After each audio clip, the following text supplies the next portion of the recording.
Hey there, fellow cultists. This is DM Now, and I'm back with another episode of Shadow of the Demon Lord Talk, and this is episode number 61. And I am really stoked about this episode because I get to talk about one of my favorite supplements, if not my favorite supplement, The Hunger in the Void.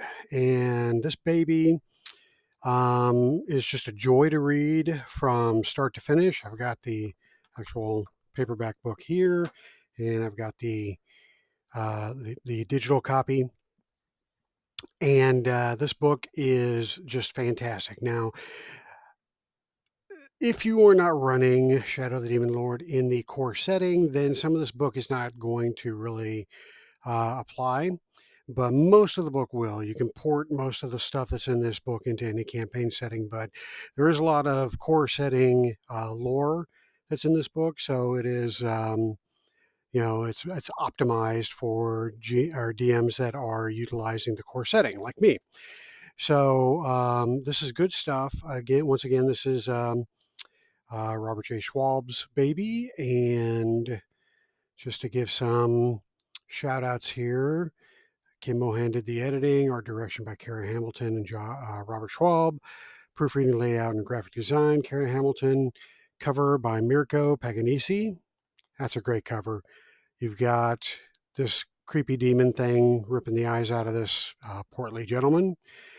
And you got some kind of weird demon thing chasing after a couple of people that are running away from this, what appears to be a void bull, or it could just be another demon. But this sets the tone for the book because the book is all about demons, pretty much. It's a demon oriented book. So all things demon, void, and demon lord. So let's just jump right in. Sorry, that was the cover. And then the interior illustrations are by Kevin Atkins and Jack Kaiser, Pat Loboyko, Britt Martin, Mirko Paganisi, and Svetoslav Petrov. All right. So this book came out in 2016. It's a few years old, but it is, I read it all the time. It's just one of my favorite books. I can't say enough good stuff about this book. So these are the chapters. There's actually only 5 chapters in this book, but it's just crammed full of stuff. So this is going to be a little bit longer of a video, but stick with me because I think you'll like pretty much all the content that we cover here. So we got an introduction. Basically, the introduction just talks about what to expect in this book. And I'm not going to bother with any more of that. So then we go into chapter 1, The Shadow Darkens. So this talks about um,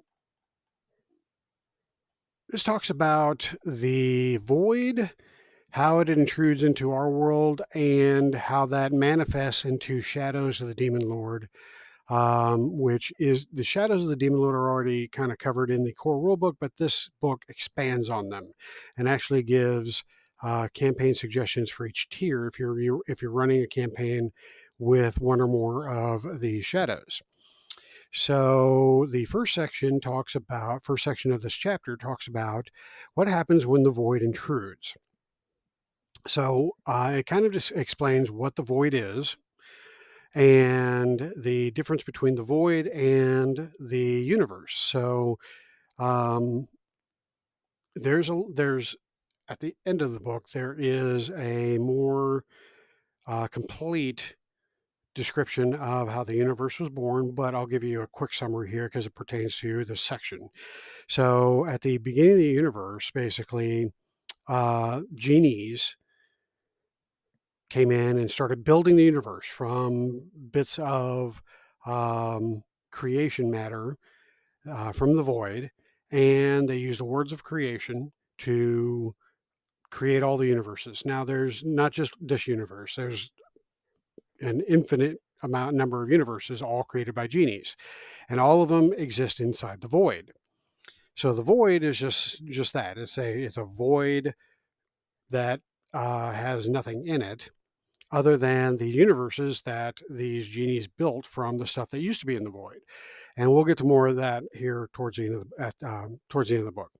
But anyway, the genies built these universes, and when they did, the things that live in the void, which are demons, they try to come in and tear it apart, because that's what demons do. They destroy things. So the genies created these universes and built these barriers to separate the um, universes that they built from the void, to prevent the demons from coming in and wrecking all the hard work that they did. So in our universe, we have all the galaxies and all of the, or in this universe, I should say. It's not necessarily our universe, but it could be, I suppose, if you really want to play that way. But the core, the core setting doesn't assume that this universe is our universe. But hey, whatever your jam is, it'll fit. So in this universe that the core setting exists in, it's got stars, it's got galaxies, it's got all the stuff that you would think of that fits in a universe. It doesn't really go into a whole lot of that. So if you wanted to, you could just condense this universe into a solar system, and that would be the universe. Or you could make it a galaxy, just a single galaxy or galaxy-like structure, and that would be your universe. It really doesn't go into a whole lot of details about that. It's you can create your own version of what your universe looks like. All that to say is that your universe exists inside this bubble, and this bubble exists because of the power of the genies used to create it. However, this bubble, the barrier that separates it from the void, can be weakened, and it's weakened whenever you cause a let's call it a glitch in the matrix. So whenever you are in this universe and you break the rules of the universe, the physics of the universe, then that weakens the barrier just a little bit. And the way that you weaken the barrier is, and the way that you break the rules of the physics, is by using magic. Magic isn't supposed to be something that mortals use. Magic was used to create the universe. It's not supposed to be used by the people in the universe. It's just supposed to exist. But people have learned to use magic because of the genies, ironically. But the whenever magic is used, it weakens the barrier. So whenever the barrier is weakened, that can cause the outward pressure of the void to kind of seep in and cause a void breach. And this first section here talks about how these breaches can occur. So the first one would be whenever you use magic, a void breach can occur, just because you use magic. And another reason would be because of failed hidden kingdoms. Now, when the fairies created this universe, or when the genies created this universe, they also created these pockets that are in the void, but kind of connected to the universe, so that they're not directly inside the universe, but just kind of, you know, it's kind of hard to describe, but it's basically a pocket dimension inside the universe that is closer to the void than the universe itself is. So the fairies, the Fey lords and ladies, kings and queens, whatever you want to call them, they created their hidden kingdoms within these bubbles, these hidden realms, or these hidden kingdoms. And these hidden kingdoms are closer to the void than the universe is. So every once in a while, these kingdoms fail for whatever reason. Um, and that can cause, since the void is closer to them, that can cause an influx of void to rush into the hidden kingdoms and therefore kind of burst out into the real world. So that can cause a void breach.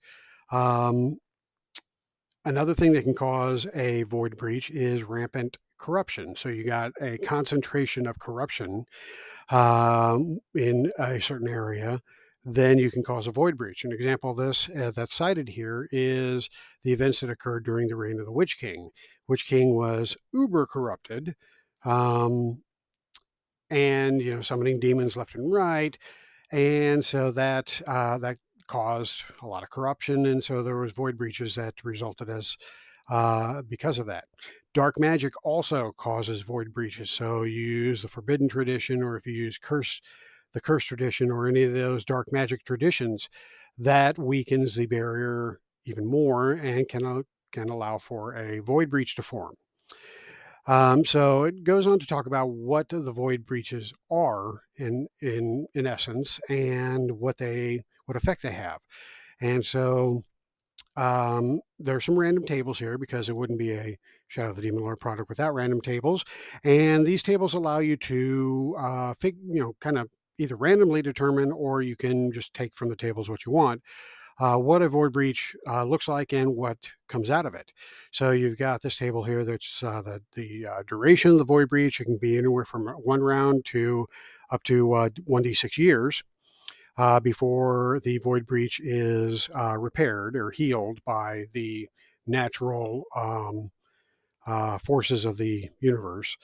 So void breaches are temporary, but they can last for a while. So this table allows for a void breach to last up to 6 years. Then it talks about the area of influence. So you can have void breaches that can occur with a radius of the sphere centered on a point in breach of 1 to 6 miles, all the way up to 2d6 miles times 10 miles. So that would be what, 120 miles potentially. So that could be a pretty huge breach. Then you have the creatures that could come out of the void breach, which would be anything from shadows to void larvae to small demons to a huge demon. So lots of interesting stuff can come out of a void breach, and this is a visual depiction of what a void breach might look like. And you can see there's some demons popping out and some void larva that's already wormed its way out, you could say.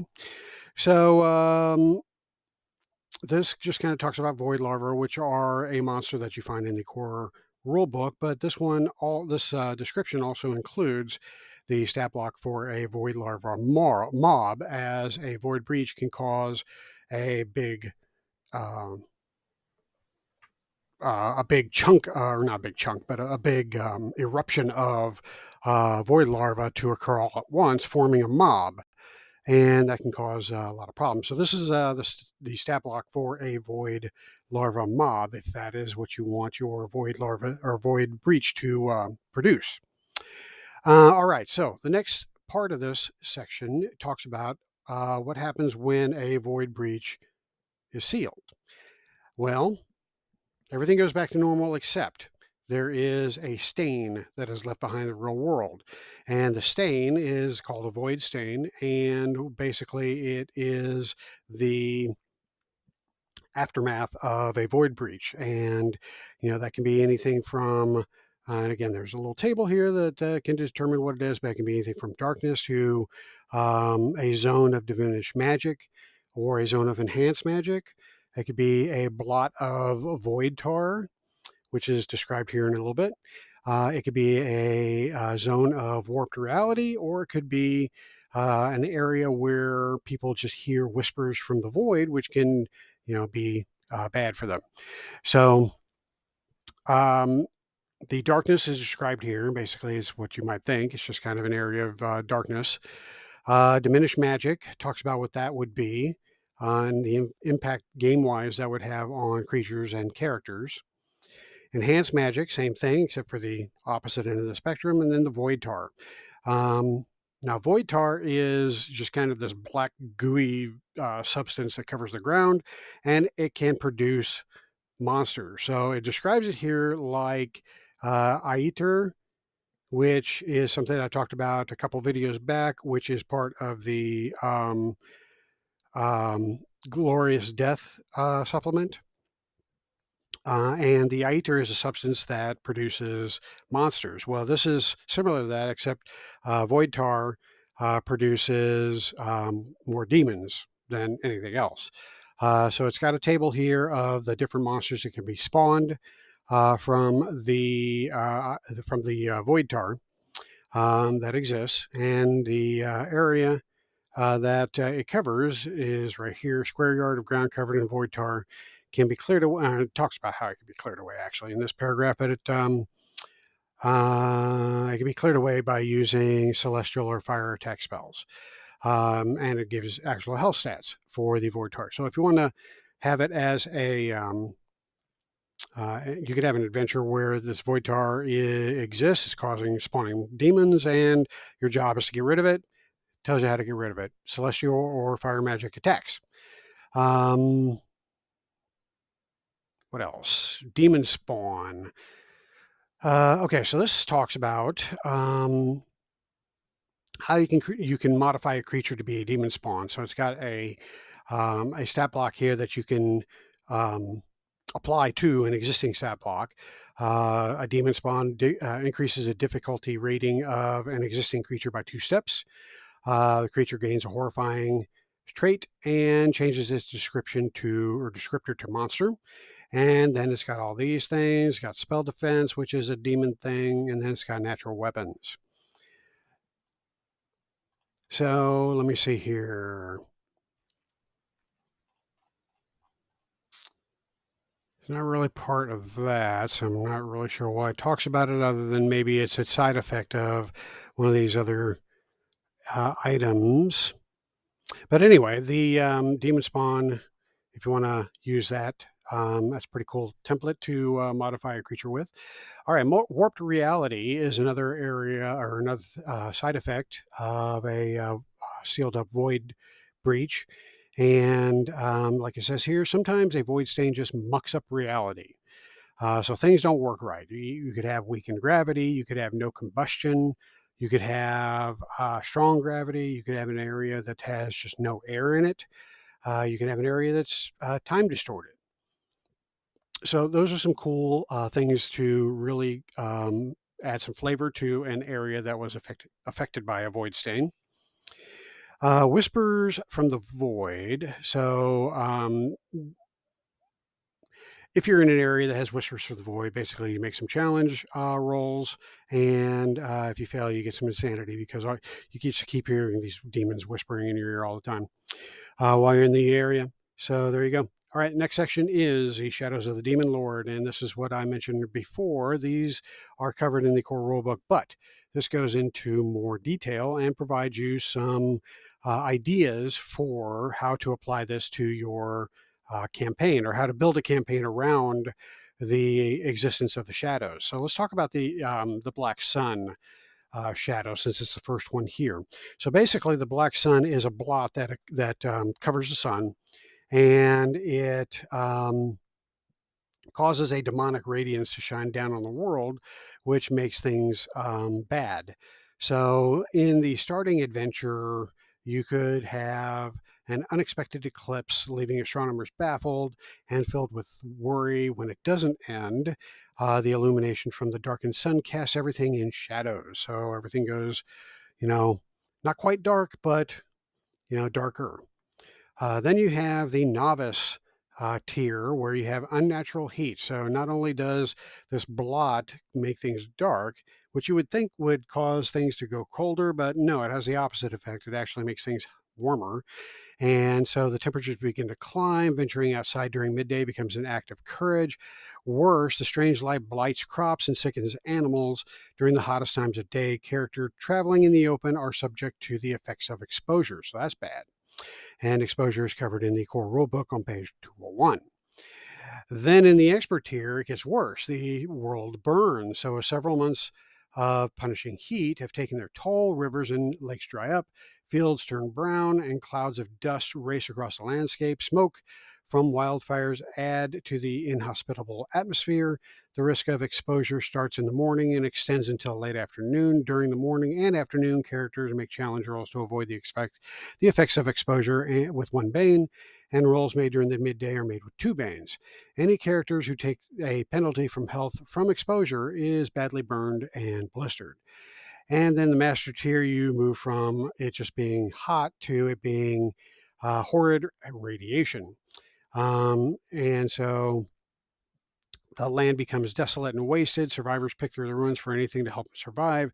Nations have collapsed. The continent is now wild and lawless. Food and water are so scarce that foraging usually turns up nothing. In addition, radiation from the sun causes weird sickness in the land and its inhabitants. At the start of each adventure, each member of the group must make a strength challenge roll with 1 bane, plus 1 bane for each level the group has attained above 7.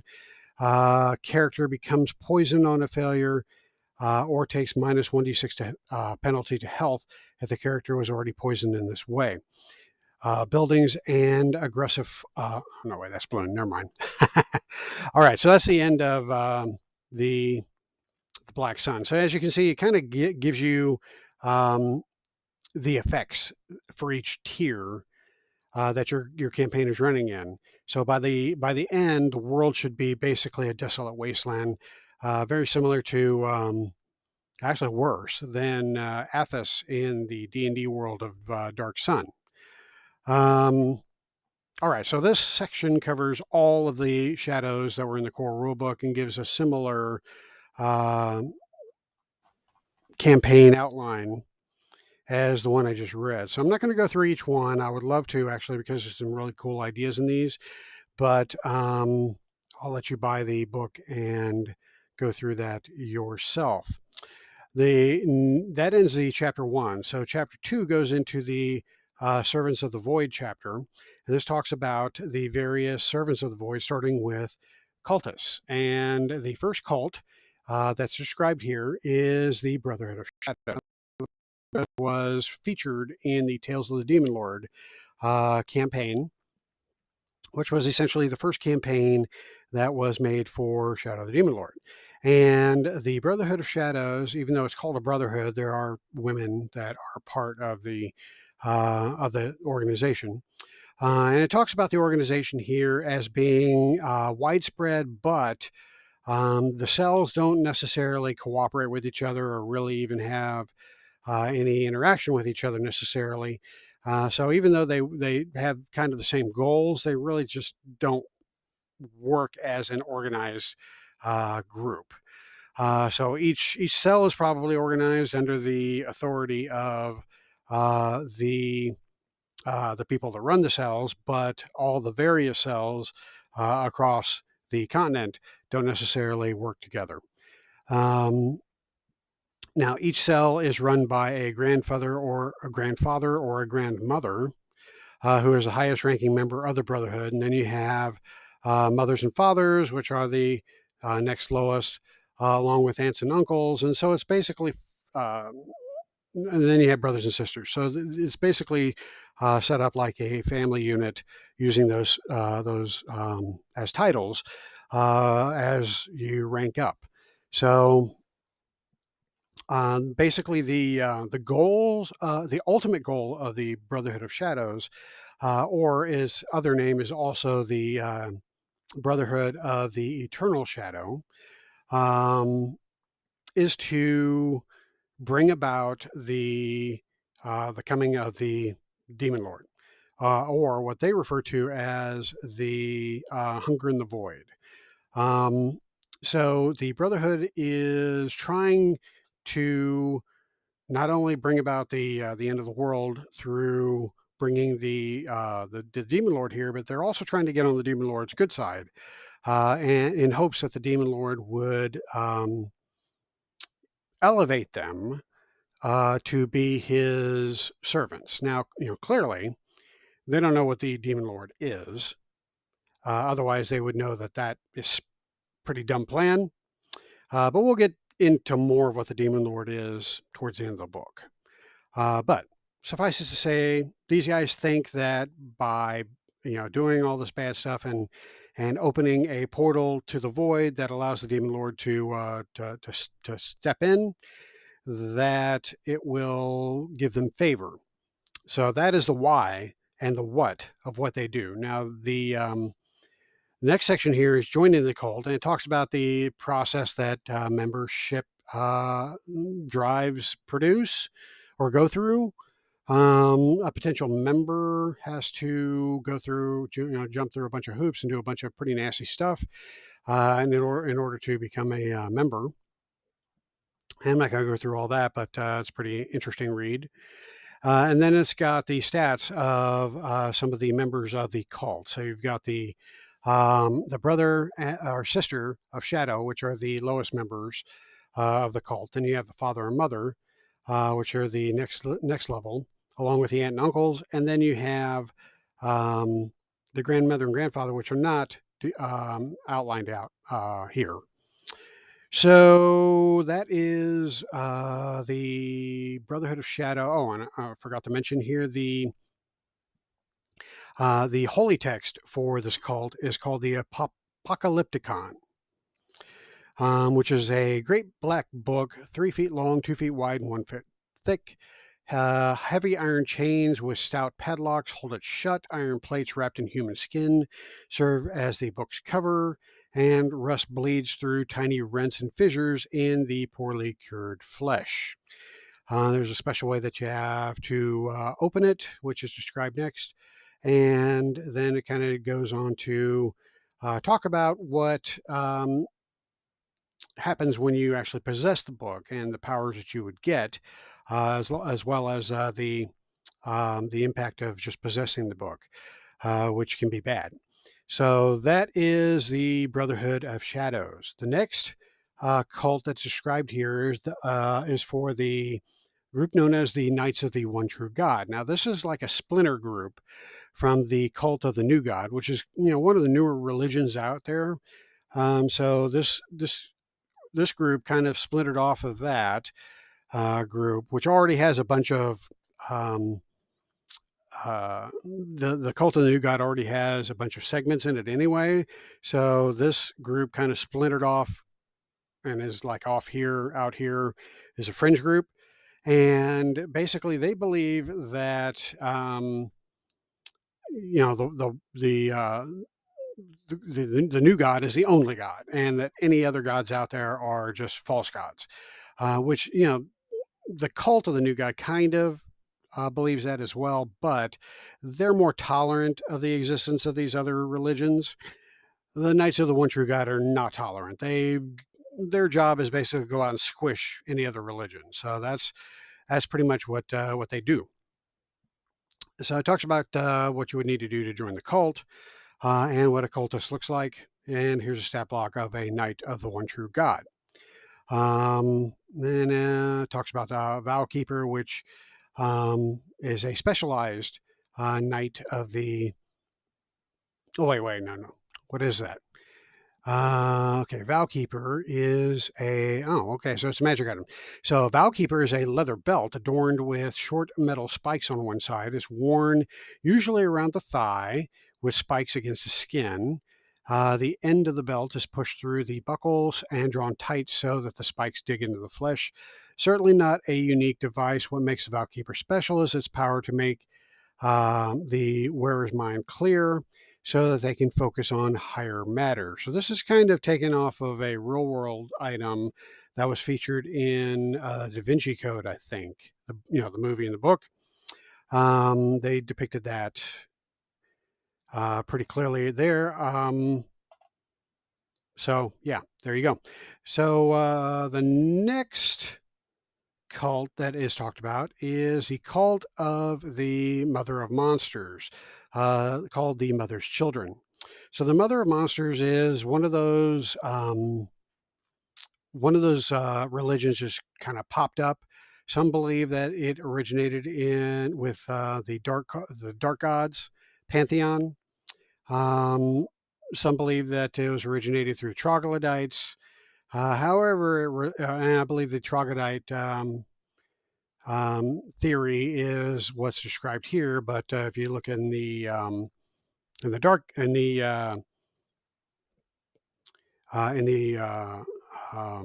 Glorious Death book that I covered before, she's mentioned in there as being one of the dark gods. So, however she came about, the Mother of Monsters is a fringe religion, and these cultists venerate the Mother of Monsters, and they do so by wanting to actually spawn monsters. So, cultists of the mother of monsters, or the great matron, or the mother's children, or whatever you want to call them.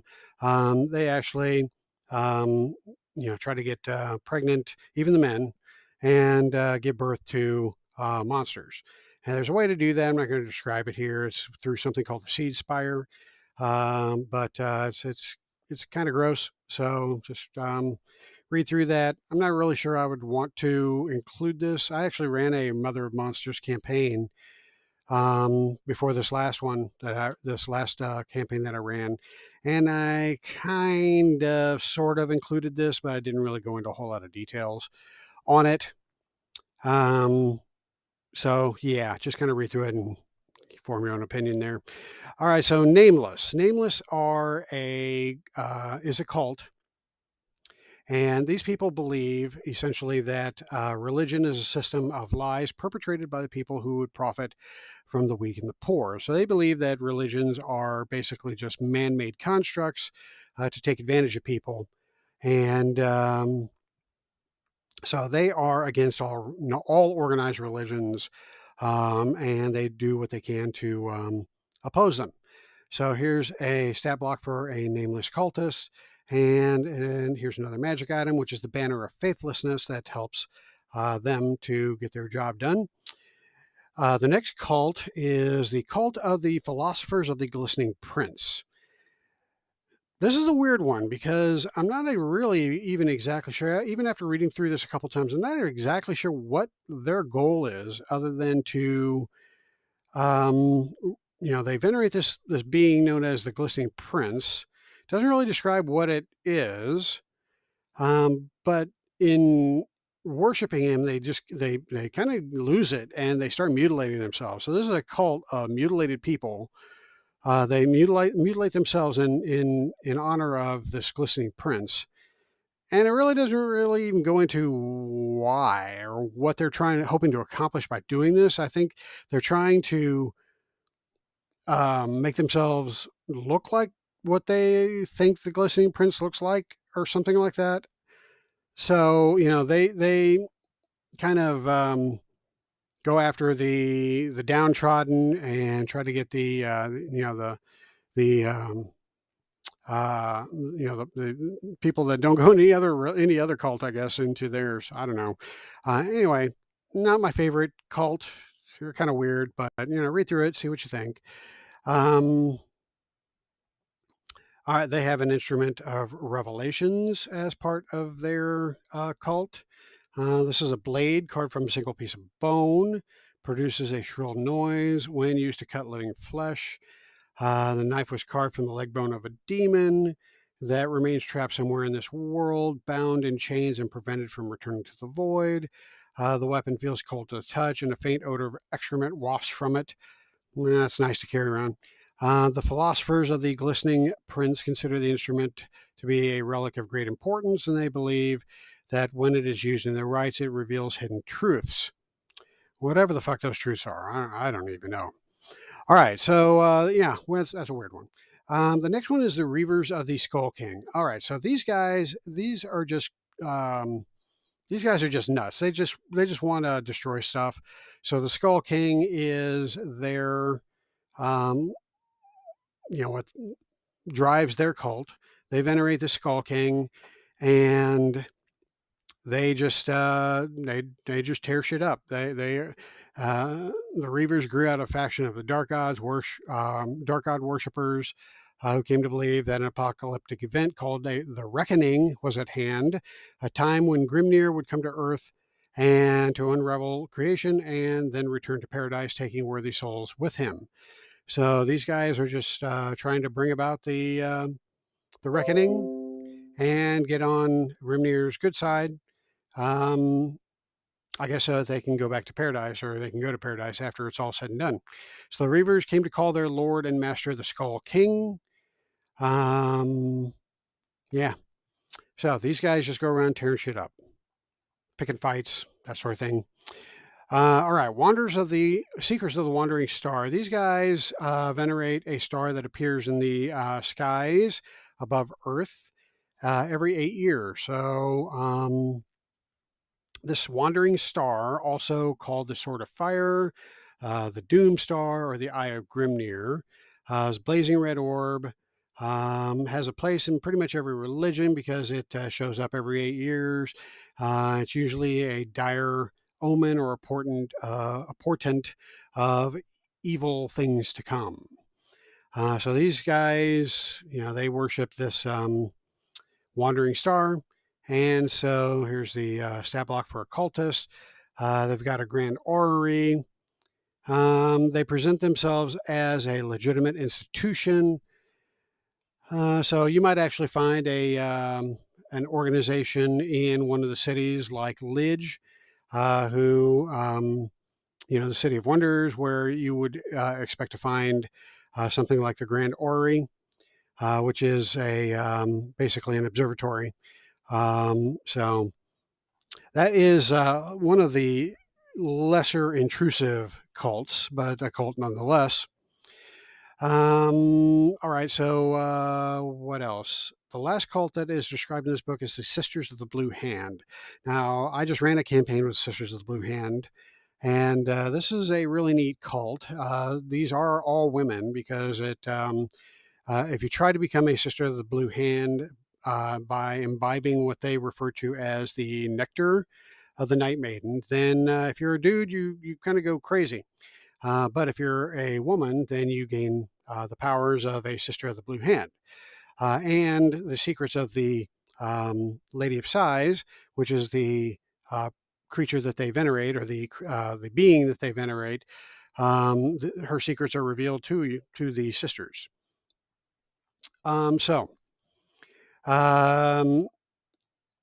doesn't really go into a whole lot of detail of what their goals are, other than to oppose the Maiden of the Moon cult and undermine them. But the sisters basically want to do the bidding of um, the Lady of Sighs. So if you're really looking for a cult that has a mysterious being that is really just out to do bad stuff that's undefined, this is a good cult to use, because you could really have the goals of the Lady of Sighs be pretty much anything that you want that is not mirrored in one of the other cults. So she's probably going to have something that's a little bit more um, something a little less obvious. The Reavers of the Skull King, they're going around tearing shit up. They're pretty obvious of what their goals are. But the Lady of Sighs, that cult works more secretly. They kind of infiltrate governments and city power structures, and kind of use their influence from the inside to further the goals of the Lady of Sighs, whatever those goals may be. Okay, so that concludes the cult section. Now, the next section here talks about what a priest of the Demon Lord might look like. So it gives you the ability to create a priest of the Demon Lord character with the level 1, 2, 5, 8 character info here. What else we have? All right, the next section is demonic magic. So these are the varying spells that not only support the cults that we have reviewed, but also just various demonic related spells, and also spells that would be used by some of the monsters that we'll be covering here shortly. So that's this whole section here. I'm not really going to go through and talk about specific spells, because that would take hours to go through this all. But you can do things like invoke the Skull King, or invoke the Wandering Star. And there's different spells for several of the traditions in this supplement. Invoke the Lady of Sighs. That's a pretty cool one. I used that quite a bit in my last campaign. Okay, so then we move on to Chapter 3, which is the Beasts of the Demon Lord section. The Beasts of the Demon Lord talk about beastmen. And how you become a beastman, or how beastmen were created, is the first section. Talks about how there are lots of beastmen out there, which is why they're a problem, and that they venerate the Demon Lord. even though it is believed by some that they were created by the Horned King, which is one of the gods of the old faith. That's not really how they came about. Um, they really just kind of formed after the Troll and Fae war.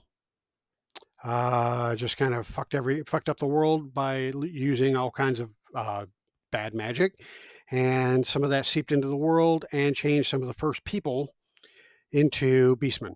So that's really how they came to be. And so the beastmen have various forms. You got the Fomor, which are kind of the lower end of the spectrum, and then that goes to up to wargs, which is like the mid tier, and then you have the bugbear. Um, they're also called boogeymen. They're a little bit bigger and more powerful. And then you have the minotaur, which is like the badass of the beastmen. And not only minotaurs, which are in the core rulebook, but it goes on to talk about the void bull, which is a minotaur plus, you could say. So Void Bull is pretty powerful. It's got difficulty of 250, and they're pretty tough. So that is a short chapter. We go into chapter 4 now, which is the chapter of demons. And this is some good stuff. It talks about demonic possession, what it means to be possessed, what impact that has on the possessed one, including marks of possession, which is a table that you can use or you can just pick from it. But these are like signs that a person is possessed. That may manifest if you're like exposing them to a priest or whatever, or the possessed could manifest on their own when they're exposing that they are actually possessed by a demon to a potential victim, for example. Then the next section here talks about the summoning of demons and how you would go about doing that in your game, binding demons. This is specifically talking about how you can bind a demon to objects, and gives you the magical properties that you can add to an object that is bound to, or an object that has a demon bound to it. And then the next section, which is a pretty lengthy section, goes into how you can create demons. Now, demons in Shadow of the Demon Lord are not like demons in Dungeons and Dragons or other similar role playing games. Dungeons and Dragons type games, usually the demons they have a specific form. So, for example, the Balor is your typical Balrog from the Lord of the Rings. I'm sure that's the easiest way to give you an immediate visual. It's a huge monster with wings, flaming whip, flaming sword, horns, cloven feet, burning. I mean, this is your archetypical. This is what you think about when you think about badass demons, and that's all Balor look like that. Um, and then you have, just a variety of demons, and each demon has a specific form. And that's just not how demons work in Shadow of the Demon Lord. In this game, demons take random forms whenever they come into the universe. Okay, let me back up. So demons live in the void, so they don't have a form. They are formless. They are just thoughts of aggression, put it that way, floating around in the void. And they only take a form when they enter a universe that has rules. And so they have to abide by those rules by having a physical shape, because things in the world have physical shapes mostly. And so when a demon is either summoned or comes in through a void breach, or however they manage to weasel their way into a universe, they build a body randomly from stuff in that universe. So sometimes it's the stuff in the immediate area. Sometimes it's just shit randomly pulled in from various parts of the universe. So a demon can be a fucked up conglomeration of various body parts and organic, non-organic, machine. It could be the form could be built from the nightmare of a person nearby. Um, the shape that a demon takes can be anything. Can it look like a Balor? Sure. But chances are it's going to look more like the thing that's on the back of the book, which is, a elephant-headed, octopus-tentacled, snake-tailed, ginormous, badass demon. Um, or it can look even worse. It can resemble absolutely nothing that is even remotely familiar. So this section here allows you to just randomly build, or it can guide you on building a demon that you want to build from the various tables that are presented here. So you've got demon attributes table that allow you to determine the demon's attributes based on their size. And then you've got the attack options for them, again, based on their size, how many boons they get, and the damage that they do. The form of the demon, you've got the shape table, then you've got the composition table, then you've got the descriptions for each of these things. So it tells you what an avian demon might look like, or a carapace demon with the mechanical effect on the demon's stats. So this whole section just talks about how you can build your own demons, kind of like Build-A-Bear, except a little bit more fucked up. So then you've got the appearance tables here, the outer surface, the head, any limbs that it may have, proportions, vital fluids, embellishments. Then it's got the demonic talents tables, of which I believe there are 6. So you can roll randomly, or you can just go through here and pick from these tables. But there's just some awesome different powers that your demons can possess as talents. So just this section is just fantastic if you want to just really throw your players for a loop by creating random demons. This is the best place to do that.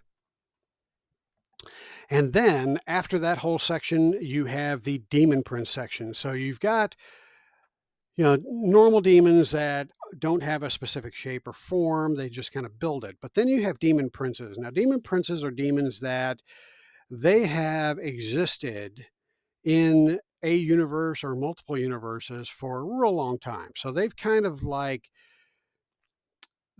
taken a favored form and stuck with it.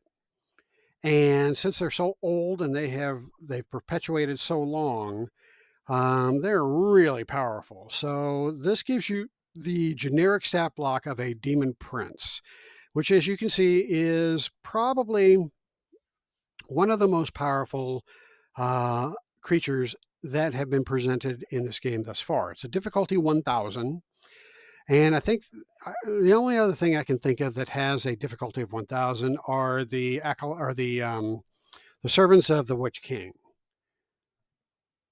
That's the only other stat block I can think of off the top of my head that have a difficulty of 1000. So the Demon Prince is like pretty tough. And by reading through the stat block, you can see why it's a difficulty 1000. So first of all, they're immune to everything. Greater horror means that creatures make challenge rolls to resist the horrifying trait with 3 banes. And on a failure, they gain 2d6 extra insanity. Creature that gains insanity from seeing a demon prince also becomes dazed for as long as it's frightened. If gaining the insanity would cause a creature to go mad, the creature becomes possessed by a large demon. So yeah, greater horror, bad things. Ruinous Arrival means that when a demon prince actually shows up, then everything within 3d6 miles of the spot where it arrives automatically takes 3d6 plus 10 damage. So poof, boom, for 3d6 miles all the way around. Everything that's not like a character that has lots of health dies. So yeah, Ruinous Arrival is very aptly termed.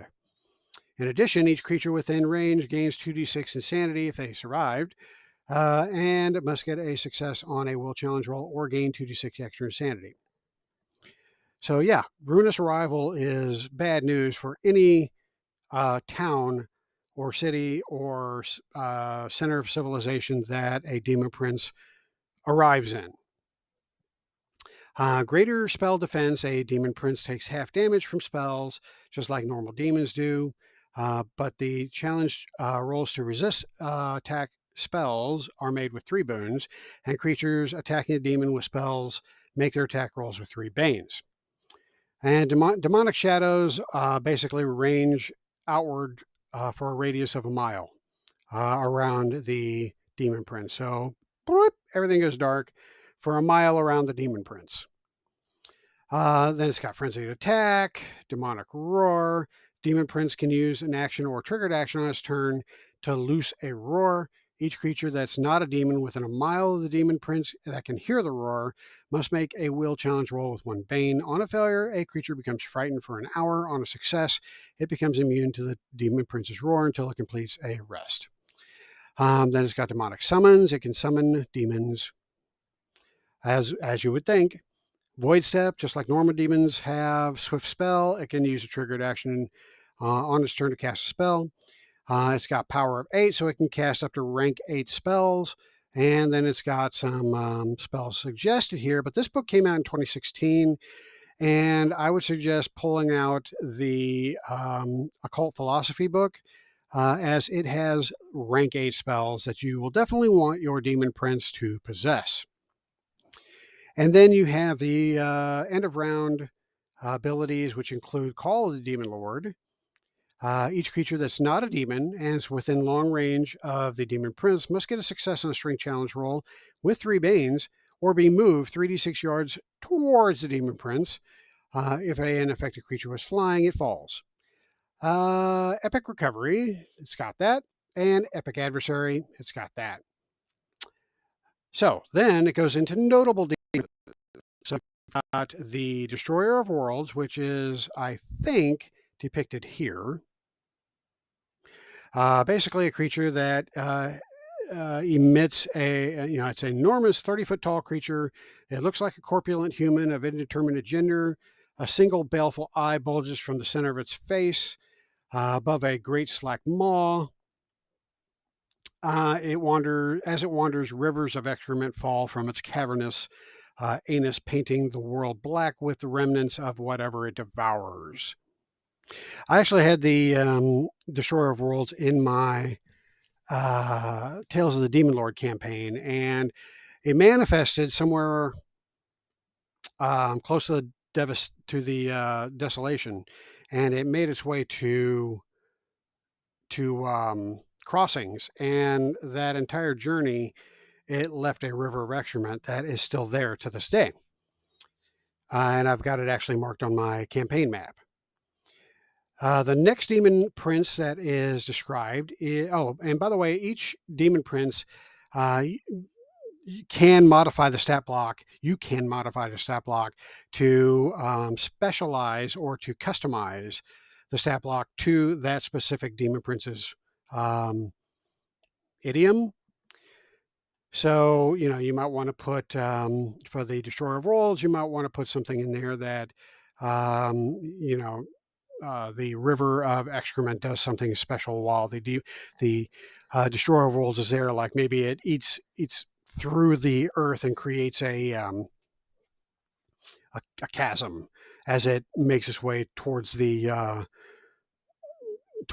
world's core to devour the world's core, and that sort of stuff. Maybe, I don't know.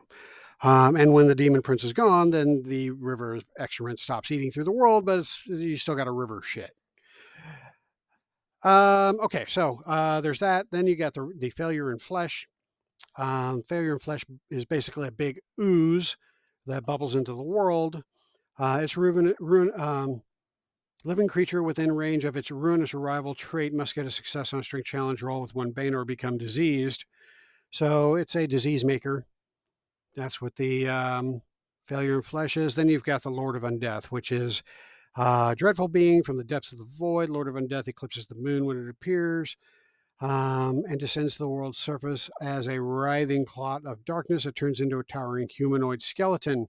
Raven wings extend out from its back, and robes made from the animated skins of dead humans twitch on its body. So this is a Lord of Death. This is actually the what I would think of as the god of undead, or the prince of undead for this game. So this would be akin to an Orcus or a Vecna from Shadow, or from Dungeons and Dragons. The Lord of Undeath here is a demon prince, and its power is over undead. So, oh, I forgot to mention, this last paragraph here says that upon entering the world, Lord of Undeath seals the gates of the underworld so that souls of the dead remain trapped in the world, unable to find the oblivion of the afterlife. Whenever a living creature dies within 8 miles of the Lord of Undeath, that creature stands up and becomes a zombie 1d6 minutes later. So there you go. Lord of Undeath, Failure in Flesh, and Destroyer of Worlds. You can create your own demon prince, but whatever you create, you've got 3 templates to model from. All right, then you got Chapter 5, Secrets of the Void. Chapter 5 is probably my favorite chapter of the book because running in the world of the core setting, this describes the core setting. Now, at this point, I'm going to say this has got some spoilers. So if you're a player in a Shadow of the Demon Lord campaign that is run in the core setting, I strongly suggest that you get the fuck out of this video right now, because huge spoilers right here. And your DM is going to be pissed at me for giving up these spoilers. And I don't want that on my shoulders. So beat it. Scram. All right, you've been warned. So the Secrets of the Void talk about how the universe was, or how everything was created. And so it describes what the Demon Lord actually is and was. And so it starts off in the beginning, as all creation mythologies do. In the beginning, there was only God, and God was everything. And, being everything, God was bored and he was lonely. So God decided to take his infinite self and split it in two. So when that happened, you're no longer infinite, right? If you split your infinity into two, now you have two halves of what used to be an infinity.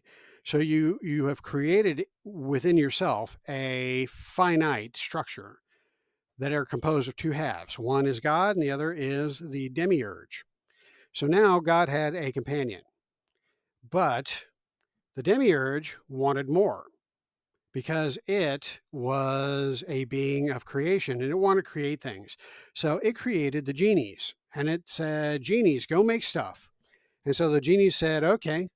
And all these genies are like, we're going to make stuff. What do we make it out of? There's nothing here except for you two. So I guess we'll make stuff out of you two. So using the words of power that the demiurge taught them, which is basically the code for creating the universe, the genies started stealing substance from the demiurge and started building universes and all the stuff in universes, and using the words of creation to do this. Now, the genies, they're good at like building stuff on a large scale, but when it comes to the details, they're not so good. So they created servants, which were the elementals, to kind of create the details. So a genie may create a world, but it needed the elementals to create like the mountains, the oceans, the forests, the atmosphere, all that stuff. That's more fine-tuned work. And so they needed specialists for that. So that's where the elementals came in. They created this race of elementals, or races of elementals, to do their not dirty work, but their detail work. While they were busy building, galaxies and stars and planets and all that stuff. So while all this is going on, God's sitting back going, whoa, whoa, whoa, whoa, whoa, what the fuck? And these genies just basically take the demiurge and take it down to nothing. What's left of the demiurge is basically just demons that scatter into the void. And that leaves God. So the genies, they're not done creating. So they start stealing essence from God. And this pisses God off immensely. And he immediately, at this point, he's just like regretting ever having, split himself in two. And he wants it all back. So he's like, whoa, putting the brakes on or trying to put the brakes on. But, cat's already out of the bag. The genies have the words of creation. So they're stealing substance from God. And so this pisses God off and basically makes God an engine of hatred and destruction. He wants to unmake everything that the genies have made and reabsorb it so that he's whole again. And so he goes from being a god that really didn't have any, morality. It just existed, into being a being of just hatred and destruction. And since the demons are um, an outcropping of the demiurge, which is part of God, they absorb this malice, the maliciousness that's emanating from the demon lord, and that becomes their purpose as well, to destroy. And so you got the demon lord and you got his minions, the demons, and all they want to do is destroy. So the demons start going after the genies stuff, and the demon lord's out there destroying the universes that have been created. So this freaks the genies out, and the genies are like, holy crap, everything that we've created is going to be destroyed and reabsorbed, including us. So we got to put a stop to this shit. So using the demon lord's own magic, they basically create barriers around their universes that is composed of their own substance. And since they were drawn from the demiurge, who was drawn from, God, um, this is a barrier that's God proof because it's part of God. So he can't really destroy it without destroying a part of himself. Or itself. So the genies create this barrier around all their universes in the multiverse. And so now you got God, that is the demon lord, really pissed off because now he can't get to these bubbled universes unless there's like a breach that he can, worm his way into. So he sets these demons out to, try to create breaches and, try to find ways into these universes so that they can crack the shell around each of them, allowing the demon lord to, find a way in. Meanwhile, the demon lord, he's like going from universe to universe. And as he approaches a universe, just his very presence casts a shadow over the universe. You can call it a metaphysical shadow, or you can call it an actual presence around the universe, whatever you want to refer to it as. It's referred to as a shadow in the game. And this shadow causes bad things to happen inside the universe, which allows for the things inside the universe to try to hasten its own destruction from within. So that's where you get cults rise up. That's where you get monsters rising up. That's where you get people wanting to use magic to weaken the barriers so that demons can infiltrate or break through and punch a hole so that the demon lord can go in there and basically rip the place up. Um, so that, my friends, is how the universe was born and how things came to be. Now, I skipped over the whole part about mortals and how they were created, the unexpected people, because, this is some detail I think I covered in the Men of Gog video, or maybe some of the other videos. But basically, part of creating the worlds and creating the barriers, the genies accidentally kind of created, fairies. And so when they created the fairies and the trolls, the fairies and trolls hated the genies and tried to undo everything they were doing. So the genie said, "Well, let's give these guys an enemy to focus on, so that they're not obsessed with us. And so the genies, they kind of sneak out into the void and start snatching up a few demon essences and throwing them into their universes. And once they throw them into their universes, a mortal form is kind of built that created the first people. And so these are the first humanoids that were created inside the universes. Um, and these beings have actual souls that are the essence of the demons that the fairies and the trolls don't have. And so these creatures with a mortal body can live a lifetime, die, and then be reborn into another mortal. The soul goes into another mortal shell, retaining all the knowledge and experience from its past life.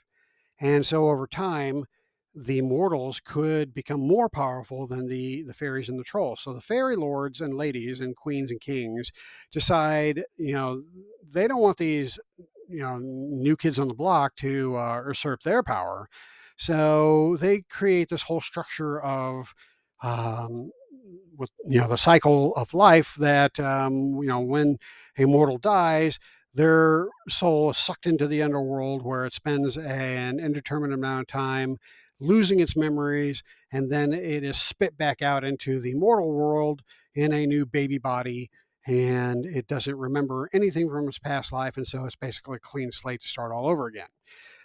So that's the process that the immortal fairies created to prevent humanoids from, or the mortals from, you know, overthrowing them, basically. So that's all detailed here. I kind of gave you a quick summary, but that's pretty much how all that goes. Then you've got the next section, which is the kind of the section that describes the void itself and what's in the void and what happens when mortals go into the void, or characters from a universe goes into the void. Um, so it talks about the insanity and madness that you would potentially get, the environment, the darkness that exists there, what gravity would exist, if any, and then the corrupting influence of the void, as you can imagine. Then it talks about the denizens of the void, which include demons primarily, and you also have shadows that are in the void. Um, People that have been lost in the void or that are exploring the void; those would be the explorers, and survivors would be people that were drawn into the void through no fault of their own and have managed to survive in the void. You've got description of islands in the dark, which is really cool because basically it allows you to either create an adventure or even a campaign on an island that is in the void. So you can create an island in the void. It goes, random tables here once again to create islands in the void with varying sizes, shapes, and features, and the different encounters that you might include on those islands. So you could have an adventure where you're on a void ship and you're doing some island hopping, maybe looking for some specific relics or items that you need for some reason. It talks about certain specific islands. You've got the cluster, Ronov or Ronov, which is the petrified head of a demigod. You've got the Ark, which is a vessel that's 8 miles long. So it's like more of an advanced civilization's world ship, basically, that got lost in the void.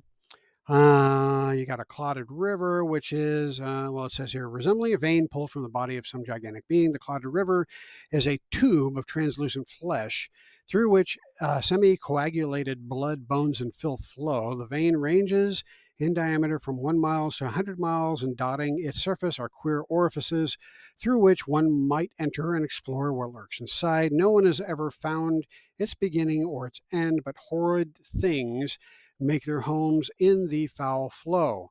Possible creatures include, but are not limited to lash crawlers, oculuses, animated corpses, and demons. Personally, I would create new things that would be inside this weird void vein. Then you got Dark World. You got the City of Never. You've got the Cube. Talks about how you might escape the void. And then you have a new type of character, which is called an incarnation. Now, this is an ancestry, I believe, that would be placed on top of an ancestry that you start your game off with. So you start off with a mortal ancestry, that is an ancestry that has a soul, and then the incarnation can kind of possess the body and exist in that body for a specific purpose. Now, I liken this to the angels of the TV show Supernatural, where they needed a vessel in order to exist in the world of man. Incarnations are pretty much the same thing. They need a vessel. And so the vessel is a character that you create. And by possessing the character, they have, some powers that are bestowed upon that character. So this whole section talks about how to create an incarnation character. I haven't seen one created. I haven't created one myself yet.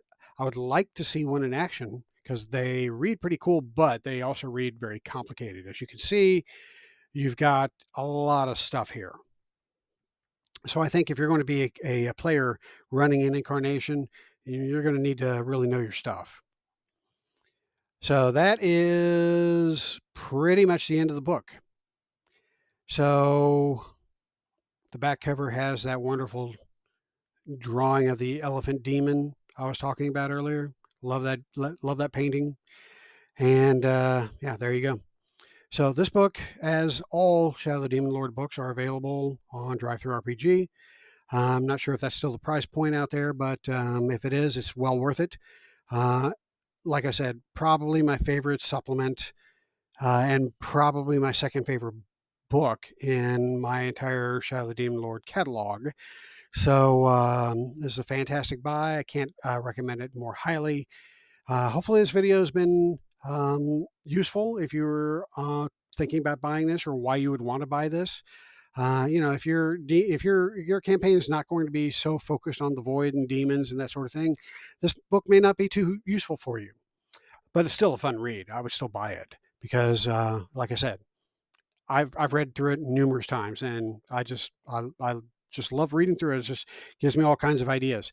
So anyway, Hunger in the Void, pick it up. That's it for today's video. I'm going to wrap it up here. Thanks for watching.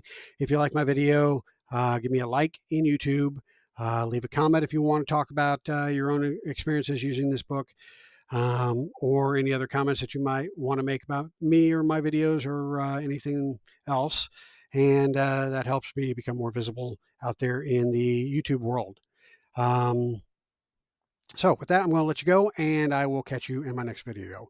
Hail to the Demon Lord. Later.